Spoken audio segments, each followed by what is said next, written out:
Joining the conversation, we have New York Times White House correspondent Maggie Haberman and New York Times White House reporter Jonathan Swan. They are co-authors of the new book out today titled Regime Change, Inside the Imperial Presidency of Donald Trump. And what a book it is. It's incredible. Spent the last week reading it, and it really kind of encapsulates everything. Well, and you know, the thing about it is, Maggie, and we talked about this before the book, talking about it, a lot of these books will have like 5 or 6 stories that people will gasp about, and they'll make big headlines, and it's good reporting.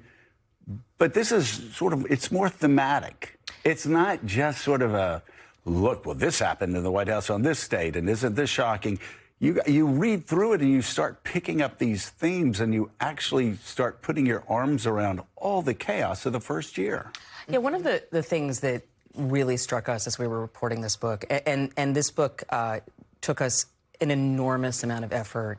To quote my colleague, no, we're not in Fallujah, but this was a lot of hard work, because this is a different White House, really unrecognizable in so many ways to the first term. And one of those ways is they do try to keep information from getting out. They do have this sort of bubble of information around them. You know this well, much more than before. And so this was a huge, intensive effort to show readers and take you inside how this government works. Not just, here was this moment, here is something that happened. But if you want to understand how this administration is functioning, if you want to understand how decisions are made, if you want to understand this small group of people who are running this government and what this could mean going forward, this is, I think, the best effort that you can have right now. It's obviously the first draft of history. There will be much more to be written about this period, but you do see that it is a White House that is much more invested in him. It is an administration that is much more invested in him than in term one. He is operating on gut instinct in a way that surpasses really anything that we saw in his first term. And a lot of what we've seen is some of what he was hoping to do in term one. But it is a story of hubris and buying into the idea that this one person actually could do things that nobody else could, and you are sort of seeing the bill coming due for that right now in Iran. It's a story of, Jonathan, that you guys tell of really no process in so many major decisions. And I could name 5, 6, 7, 8, 10 examples of him just going through and just throwing numbers off the top of his head for tariffs, or just making decisions that people are like, wait, what did he do? What did he say? What are we... But the best example of it was when he decided to jack tariffs up to 125% against China. Then China, she just sat there and said, okay, no rare earth minerals for you, no magnets, no this, no that. And Trump panics, and he goes, okay, we got to do something about it. What did we put the rate at?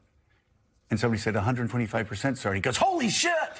Like, he didn't remember. And that's just one example. For people saying, oh, you're just picking that. No, it happens time and time again where he just, like, it's all from the gut. There's no process. And again, that's why we go into Iran when any expert would have told him not to do that.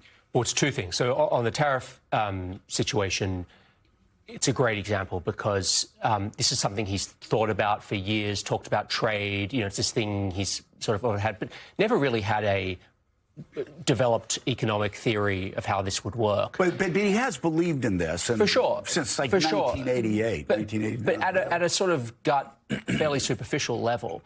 And was always restrained in term one. You had people like Gary Cohn saying, no, this is terrible. He did some tariffs. They were fairly targeted and narrow. But there was a meeting early on where they're talking about tariffs on Mexico and Canada. And Trump says, what are we doing for China? And someone says, you know, we should probably do some analysis. And he says, put them in for 10. Put them in for 10. Like last minute. Put them in for 10. That's literally a quote in Oval Office meeting. And of course, then Xi Jinping did not back down. He had prepared Xi Jinping had prepared very deliberately for this Trump term, and it ratcheted up and up and up. And before he knew it, he was in a massive trade war with essentially an embargo against China. So, Maggie, I mean, you have covered Donald Trump closely for many, many years. You're talking about some of the difference between the first term and the second term. We see them, and the public sees them out in the open, just beginning with the people he surrounds himself with, that Fox News hosts have big and important jobs. But from your point of view, from the inside, just how different is this time around from the first term? This is a group of people who genuinely believe in him. These are people who, in many ways, got radicalized by the investigations into him, by the assassination attempts that he faced. Watching him he's the first sitting president who in the U.S. who is a convicted felon, and he is still obviously trying to get that appealed, but they were in these court fights with him, and watching him still win, and watching him win overwhelmingly, and watching their data prove to be right, basically informed their view of how they were going to function, which is A, he was denied things that he wanted last time by people who either saw him as dangerous or at least in need of being curbed in some way. And remember, he had never run for city council, much less president. He wins on the first shot. He has no familiarity with the federal government outside of lobbying for, contracts or lobbying for grant funding or things like that. And he expects the world to function kind of like a municipal government, right? And that is what he knows in New York. He didn't know most of his government last time. He didn't know most of his White House last time.